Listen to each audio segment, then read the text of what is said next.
আজকের ভিডিওর টপিকস হলো বিদেশি ভাইয়েরা আপনারা কিভাবে সঞ্চয় করবেন এবং বাড়ির চাহিদা পূরণ করবেন, এই নিয়ে আজকে আমাদের আলোচনা হবে ইনশাআল্লাহ।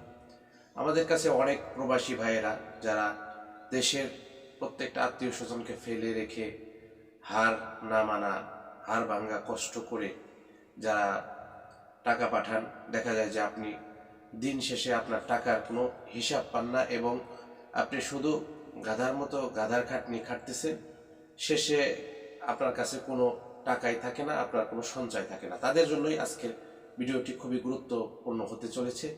আশা করি আপনি যদি সম্পূর্ণ ভিডিওটি দেখেন এবং আমাদের পরামর্শগুলো যদি আপনি মেনে চলেন, অবশ্যই আপনি একটা ভালো অ্যামাউন্ট আপনি সঞ্চয় করতে পারবেন এবং পরিবার প্রত্যেকের কাছে আপনি ভালো থাকতে পারবেন। চলুন কথা না বাড়িয়ে মূল আলোচনা শুরু করা যাক।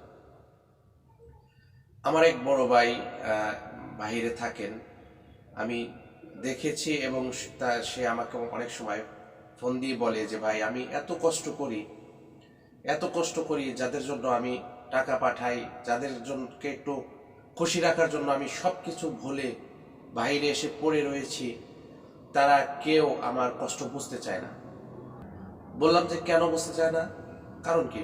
তিনি বললেন যে আমি এত কষ্ট করে টাকা কামাই করে আমি দেশের বাড়িতে পাঠাই, সেই টাকাগুলো তারা বিভিন্ন খাদে অপচয় করে এবং তারা মনে করে আমাকে টাকার মেশিন।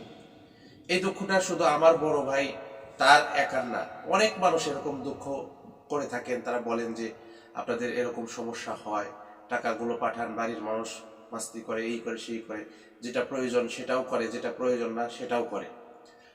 তাদের জন্য আমাদের আজকের পরামর্শ হবে, এক নম্বর যে কাজটা করবেন সেটি হলো আপনি আপনার ইনকামের 20 থেকে 25% টাকা সঞ্চয় করবেন। এটা কিয়ামত হয়ে গেলেও আপনি এই টাকা কখনো হাত দিয়ে ধরবেন না। যত বিপদে আসুক এই টাকা আপনি কখনোই বের করবেন না। হ্যাঁ, অনেকে বলতে পারেন যে স্যার, আমি তো অনেক টাকা ঋণ করে বাইরে আসছি, বিদেশে আসছি, আমার তো সেই ঋণ পরিশোধ করতে হয়।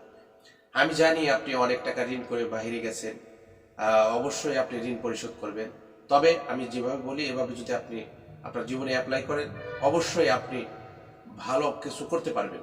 দেখেন, এক নম্বর পরামর্শ দিলাম হলো যে আপনি আপনার বেতনের 20 থেকে 25% টাকা আপনি নিজের জন্য রেখে দিবেন, সঞ্চয় করবেন। এটা কাউকে দিবেন না, পরিবারে কেউ না, ভাই বলেন, বন্ধু বলেন, আত্মীয় স্বজন বলেন, কেউ জানবে না। আপনি এই টাকাটা আপনার মতো করে আপনি সঞ্চয় করবেন। এগুলো 1 নম্বর পরামর্শ। 2 নম্বর পরামর্শ হলো যে আপনি যেহেতু বাইরে গেছেন, অনেক টাকা ঋণ করে গেছেন, আপনি আপনার বেতনের বড় একটা অংশ দিয়ে আপনি ঋণ পরিশোধ করবেন।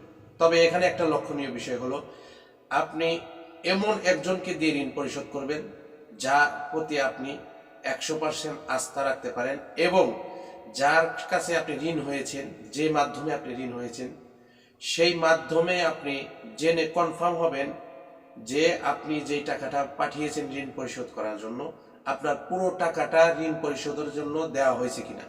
ধরুন আপনি 10,000 টাকা ঋণ পরিশোধের জন্য পাঠিয়েছেন, আপনি খোঁজ নেবেন যে 10,000 টাকায় আপনার যার কাছে আপনি ঋণ হয়েছেন, যে মাধ্যমে ঋণ হয়েছেন, তাকে দেওয়া হয়েছে কিনা। এটা আপনি কনফার্ম হবেন। অনেক সময় দেখা যায় অনেকে এরকম আফসোস করে, যা ছুটিতে আসছে বাড়িতে, দেখে যে সে যে ঋণের টাকা দিয়েছে 10,000, পাওনাদারকে দেওয়া হয়েছে 9,000, 1,000 টাকা খরচ করে ফেলা হয়েছে। এরকম যেন কখনোই না হয়। দেখা যাবে যে আপনি 2-3 বছর, 1 বছর ভরা ঋণ দিয়েছেন বা 5 মাস 3 মাস ভরা ঋণ দিয়েছেন, আপনি ভাবতেছেন আপনার ঋণ শোধ, আপনি আসবেন, দেখবেন যে পাওনাদার বলবে যে না, আমি এখনো টাকা পাই। তাহলে আপনাকে নিশ্চিত হতে হবে, আপনার কামাইয়ের বড় একটা অংশ দিয়ে ঋণ পরিশোধ করবেন ঠিকই, কিন্তু যার মাধ্যমে বা যাকে ঋণ নিয়েছেন, যার কাছ থেকে, আপনি নিশ্চিত হবেন যে সে পুরো টাকাটা পাইছে কিনা। এরপরে আসুন 3 নম্বর যে কাজটা করবেন আপনার বেতন থেকে, সেটা হলো আপনি আপনার ওই বেতনের আর এক অংশ দিয়ে আপনি পরিবার প্রয়োজন, এদের চাহিদা মেটাবেন। সেখানে আপনার পরিবারে ভাই থাকতে পারে, বাবা মা থাকতে পারে, সন্তানাদি থাকতে পারে, বাবা মার কিছু চাহিদা থাকতে পারে, স্ত্রীর কিছু চাহিদা থাকতে পারে, সন্তানাদির পড়ালেখার খরচ থাকতে পারে। এগুলোকে আপনি আলাদা আলাদা ভাগ করবেন। আপনি ভাগ করবেন যে আপনার বাড়িতে সারা মাসের চাউলের কত টাকার চাউল লাগে, কত টাকার বাজার লাগে, মাছ মাংস তরি তরকারি কিনতে লাগে, এবং অন্য অন্য আরও যে খরচ আছে এগুলো আপনি ভাগ করে ফেলবেন। এরপরে আপনার সন্তানাদির পড়ালেখার ব্যাপারে কত টাকা খরচ এটাকে আপনি ভাগ করে ফেলবেন। এরপরে আপনার বাবা মার হাত খরচের জন্য কিছু দিবেন কিনা, আপনার স্ত্রীর জন্য কিছু দিবেন কিনা সেটাকেও ভাগ করে ফেলবেন।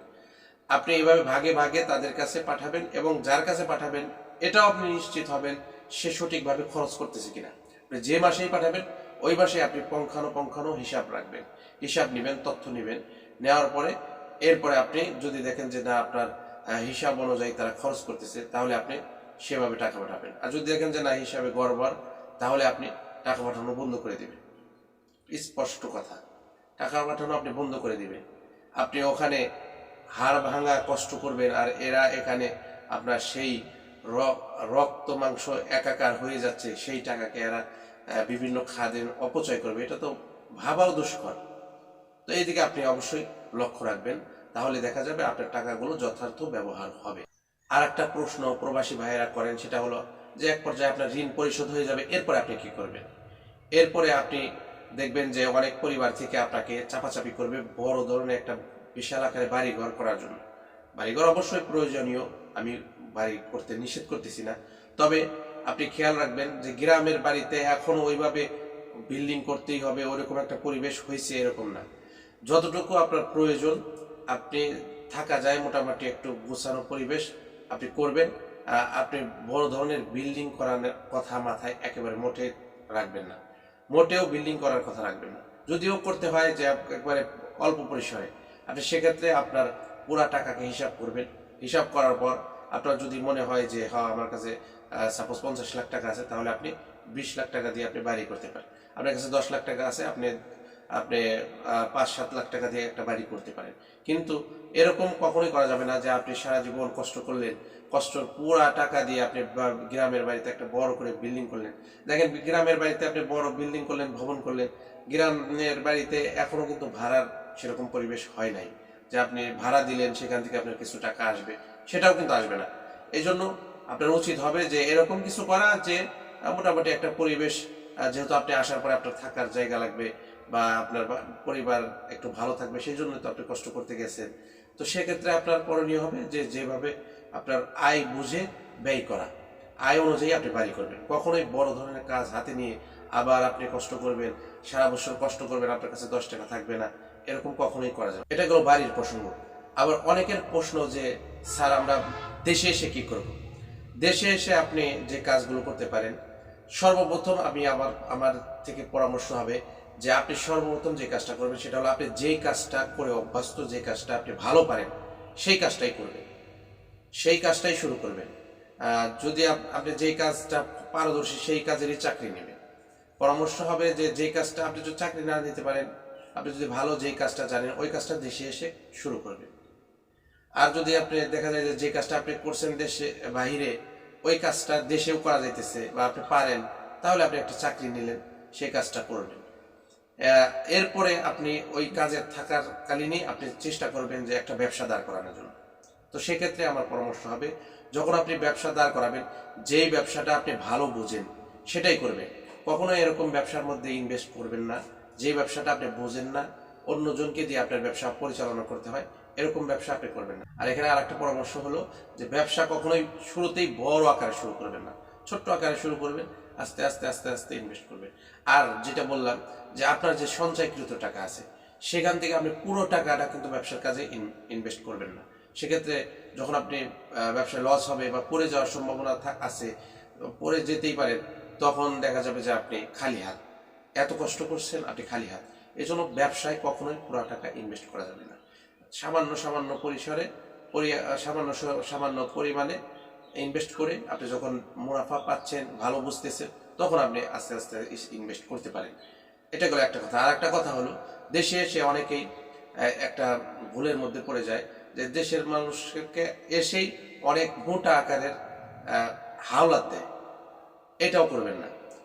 বিশাল পরিসর আকারে আপনি কাউকে হাওলাত দিতে যাবেন না, কেননা আপনার কাছে যেই টাকাটা আছে এই টাকাটা কিন্তু আপনার রক্ত মাংস একাকার করে ফেলানোর মতো টাকা।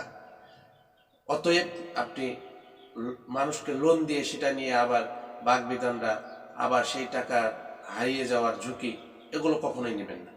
আশা করি আমাদের আজকের পরামর্শটি আপনার অনেক অনেক কাজে লাগবে।